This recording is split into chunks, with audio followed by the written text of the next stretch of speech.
कहीं आप लोग ये तो नहीं सोचे कि यूटा ओकुत्सुका है, जबकि शिबुया इंसिडेंट आर भी हो गया, गोजो सातरू भी सील हो गया और उसे तो गोजो सातरू के बाद सेकंड स्ट्रॉन्गेस्ट सॉर्सरर भी है, फिर भी वो अभी तक से नहीं है और उसका रेफरेंस भी कई बार हमें एनीमे में दे दिया गया है। तो चलिए जानते हैं आज कि यूटा का एंट्री वापस से कब होता है। हमने जेजे की मूवी जीरो के एंड में देखा था कि यूटा मिगेल के साथ था।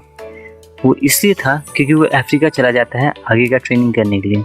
जी हाँ, वो बंदा अफ्रीका में ट्रेनिंग कर रहा है। एक्चुअली वो ट्रेनिंग नहीं, वो कुछ ढूंढने जाता है, लेकिन उसके साथ साथ वो ट्रेनिंग भी करता है। यूटा चैप्टर 283 में वापस आता है। वो भी जानते हैं अब क्यों? ताकि वो यूजी इटाडोरी को मार सके। हाँ बिल्कुल, वो अपने जूनियर यूजी को मारने के लिए वापस आ रहा है। शिबुया आर्क के बाद हम देखते हैं कि पूरे जापान में कर्स्ड स्पिरिट्स और कर्स्ड ह्यूमंस घूम रहे होते हैं और सिविलियंस को मार रहे होते हैं, और ये ऐसा इसलिए हो पाता है क्योंकि केंजाकू अपने प्लान में सक्सेसफुल हो पाता है साटोरू गोजो को सील करने में। दूसरी तरफ हमारे सॉर्सर्स उन कर्सेस को एग्जीक्यूट करने में लगे होते हैं।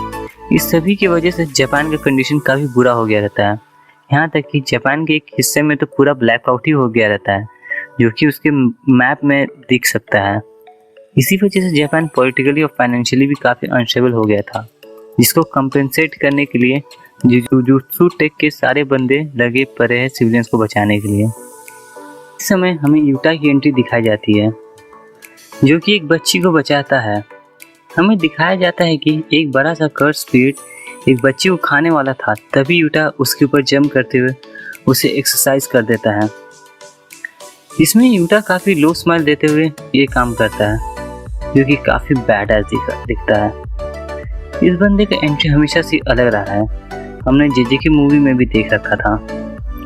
इसके बाद सीन चेंज होता है और हमें दिखाया जाता है कि यूटा जो है वो अपने हायर अप से बात कर रहा होता है, जिसमें हायर अप यूटा की तारीफ कर रहे होते हैं, पर यूटा को मालूम था कि ये सब बकवास कर रहे थे और वो सीधा बोलता है कि काम की बात कर रहा हूँ। लेकिन अभी भी हायर अप को यूटा पर पूरा भरोसा नहीं होता है, इसलिए वो कहता है कि वो बाइंडिंग वॉक करने के लिए भी तैयार है, क्योंकि वो काफ़ी गुस्सा है इस बंदे पर, क्योंकि इसके वजह से यूटा के दोस्त इनुमाकी का हाथ नहीं बच पाता है। वो कहता है कि वो यूजी को खुद ही मारेगा। यूटा को उसे मारने का परमिशन मिल भी जाता है, क्योंकि शिबुया आर्क के बाद गुना यूजी के बॉडी को स्वैप करता है, तब वो काफ़ी डिस्ट्रक्शन करता है, जिसकी वजह से हायर अप्स को बहाना और मौका दोनों मिल जाता है यूजी को मारने के लिए। और वैसे भी गोजो भी अपनी रहा ना। इसके बाद हमें जेनिन क्लैन का मैगजीन दिखाया जाता है। यहाँ पर हमें मालूम पड़ता है कि नोइतो जेनिन, जो कि जेनिन क्लैन का हेड रहता है, वो मर गया था। ये डिसाइड करा जा रहा था कि आगे हेड कौन बनेगा। इसमें नायोया जेनिन जो काफ़ी कॉन्फिडेंट था, उसे लग रहा था वही अगला हेड बनने वाला था। लेकिन इसमें एक एक्सेप्शन था कि अगर किसी वजह से गोजो मारा जाता है या सील हो जाता है, तब जेनिन क्लैन के हेड नायोया जेनिन के बजाय मेगुमी फुशिगोरो को बना दिया जाएगा। और ये सुनते ही नाओया का आँख और गांड दोनों फट जाता है। वो काफ़ी गुस्सा हो जाता है और कहता है कि वो मेगुमी और साथ ही साथ यूजी इटाडोरी सुकुना का वेसल को भी मारेगा, ताकि वो अगला हेड बन सके। सीन चेंज होता है और हमें यूजी और चोजो दिखाए जाते हैं, जो कर्सेस को एग्जीक्यूट करके बैठे होते हैं। तभी चोजो बोलता है कि यूजी को वापस से जुजुत्सु हाई चले जाना चाहिए अपने दोस्तों के पास, और वो उसकी चिंता ना करे, वो जाके अपने भाइयों का डेड बॉडीज कलेक्ट करेगा। इतने में यूजी बोलता है कि उसे घंटा फर्क नहीं पड़ता कि वो क्या करने वाला है, बल्कि उसे इस प्रॉब्लम है कि अगर वो सुकुना को वापस से बाहर आने दिया तो इस बार कहीं और ज़्यादा तबाही ना हो, क्योंकि उसने शिबुया में देख रखा है कि सुकुना ने क्या किया था। और वो ये भी कहता है कि उसे मालूम है कि सुकुना मेगुमी को लेकर कुछ प्लान कर रहा है, इसलिए वो जुजुत्सु हाई नहीं जाना चाहता है, ताकि उसके फ्रेंड सेफ रहे। इसके बाद सीन चेंज होता है और हमें दिखाया जाता है कि यूजी और चोजो कर्सेस को मार रहे होते हैं, और चोजो यूजी का फाइटिंग स्किल देखकर इम्प्रेस हो जाता है और कहता है कि उसका फाइटिंग स्किल और भी एनहांस हो चुका है। भाई, फाइटिंग स्किल्स और भी एनहांस हो चुका है जब लास्ट टाइम वो लोग फाइट किए थे तब से। यूजी काफ़ी पिस्ड ऑफ हो जाता है, क्योंकि चोजो से बार बार ब्रदर बोल रहा होता है, और चोजो ऐसा इसलिए बोल रहा होता है क्योंकि उसे लगता है कि वो दोनों भाई है, क्योंकि उसके हिसाब से उसके और यूजी दोनों के फादर के सर पर स्टिचेस थे। हालांकि ये सच नहीं है, क्योंकि यूजी के फादर ने मदर के सर पर स्टिचेस रहती है। इतने में हम देखते हैं कि वहाँ पर नायो का एंट्री हो जाता है, जो मेगुमी को ढूंढ रहा होता है, और उसे बिल्कुल नहीं लगा था कि यूजी उसको इतनी आसानी से मिल जाएगा। जिस पर नायो कहता है कि क्या उसे भागना नहीं चाहिए, क्योंकि उसके ऊपर हायर अप्स ने एग्जीक्यूशन का ऑर्डर दे दिया है। इतने में यूजी कहता है कि उसे मेगुमी से क्यों मिलना है, जिस पर नायो कहता है कि उसे मारने के लिए, और मारने से पहले वो मेगुमी से रिटर्न में कुछ चाहता भी है। इसके बाद यूजी कुछ कह पाता है इससे पहले ही नायो उन दोनों के पास आ जाता है, और ये देखकर दोनों शॉक हो जाते हैं और कुछ रिएक्ट कर पाते हैं। तभी वो दोनों को नायो पंच मारता है, जिसे चोजो तो आसानी से रोक पाता है, पर यूजी को वो पंच लग जाता है। ऐसे तो ये पंच काफ़ी इफेक्टिव नहीं होता है, इसलिए वो दोनों पर असर कुछ नहीं होता है। और जैसे ही दोनों काउंटर अटैक करने का ट्राई करते हैं, नायो आसानी से वहाँ से भाग जाता है। इतने में वो तीनों को एक हेवी और डार्क प्रेजेंस फील होता है, जिससे ये तीनों काफ़ी घबरा जाते हैं। यहाँ तक कि यूजी को तो ये भी लगता है कि कहीं गोजो तो नहीं है, पर जैसे ही वो देखते हैं तो ये और कोई नहीं यूटा रहता है, जो कि बाउंड्री के ऊपर खड़ा रहता है। तो यूटा के अपीयरेंस और एटीट्यूड को देखकर समझ जाता है कि और कोई नहीं यूटा ही है जो यूजी को मारने के लिए आया है। इतने में नायो खुद को सेव कर लेता है, ये कहते हुए कि वो इन दोनों के साइड नहीं है, वो तो खुद यूजी को मारने आया है, ताकि यूटा उसे गलत ना समझे। और जब नायो यूटा का नाम लेता है, तब जाके यूजी को समझ आता है कि वही सेकेंड ईयर स्टूडेंट है जिसके बारे में मेगुमी बात कर रहा होता है, जो एक स्पेशल गेट सॉर्सर भी है, और गोजो सातोरू की बात यही बन रहा है। नायो जब बता रहा होता है कि वो माकी का कज़न और जेनिन क्लैन का मेंबर है, इतने में चोजो यूजी को वहाँ से भागने के लिए कहता है, ताकि वो बच सके, कि उसे मालूम था कि ये बंदा गोजो से कम नहीं है, इसलिए यूजी उससे हरा नहीं पाएगा। तो जब तक टाइम है वो वहाँ से निकल जाए। इसके बाद हमें फाइट देखने को मिलती है नायो वर्सेस चोजो की, और पैरेलल में ही यूजी वर्सेस यूटा की।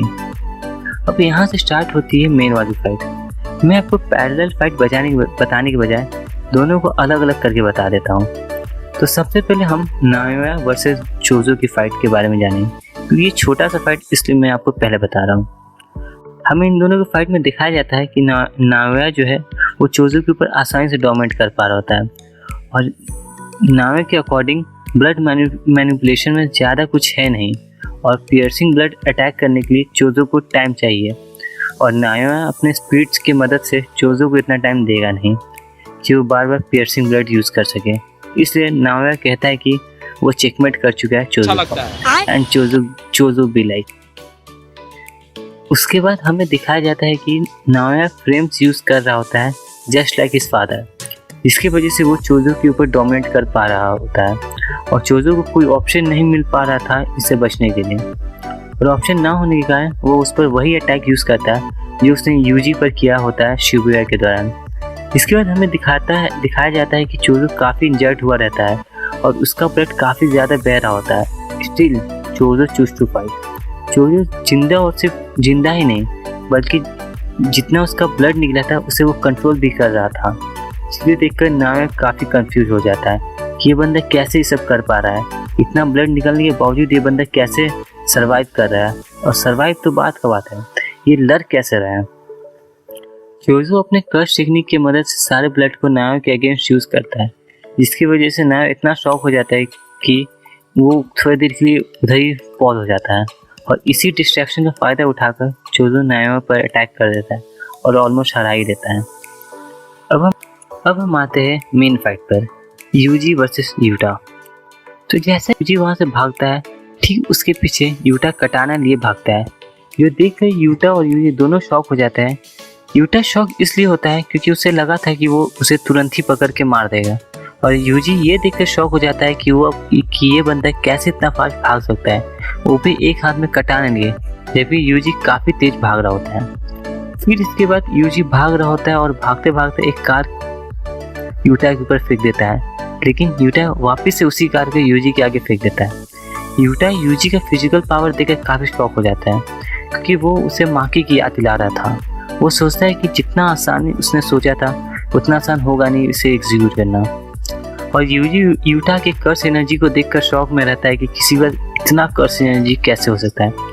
यूटा के पास इमेजरेबल कर्स एनर्जी होने के कारण वो अपने अटैक्स को और भी डेडली कर पा रहा था और अपने फिजिकल बॉडी को भी उसके मदद से एनहांस कर पा रहा था, जिसकी वजह से वो स्पेशल ग्रेड सॉर्सरर बन गया था, जो कि बिल्कुल ही ऑपोजिट है यूजी के। यूजी यूटा के कर्स एनर्जी को फील और ऑब्जर्व करने लगता है, जिस पर यूटा कहता है कि you noticed that I have more curse energy than Gojo sensei, यानी कि यूटा के पास गोजो से भी ज़्यादा कर्स एनर्जी है। आगे यूटा कहता है कि गोजो के पास 6 आइज है, जिसकी वजह से फाइट के दौरान वो कभी भी उसका कर्स एनर्जी ख़त्म नहीं हो सकता है, क्योंकि 6 आइज से यूज़ करने से कर्स एनर्जी वेस्टेज बिल्कुल ही ज़ीरो हो जाता है। दैट मीन्स यूटा का कर्स एनर्जी ख़त्म हो सकता है, पर गोजो का नहीं, उसके 6 आई की वजह से। अगर गोजो के पास 6 आई ना होता तो शायद यूटा गोजो को टक्कर देगा। यूजी आगे कुछ बोल पाते इतने में यूटा उस पर अटैक कर देता है।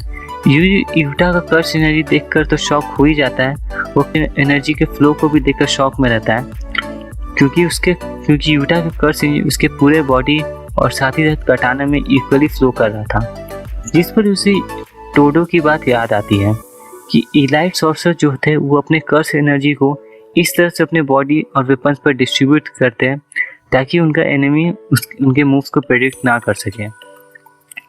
ठीक हम ऐसा ही देखते यूजी और यूटा के फाइट में कि यूजी जो है यूटा के मूव्स को प्रेडिक्ट नहीं कर पा रहा होता है। इतने में उसे नानामी की बात याद आती है कि you have to continue from here, जिसके बाद यूजी वापस से यूटा से फाइट करने लगता है।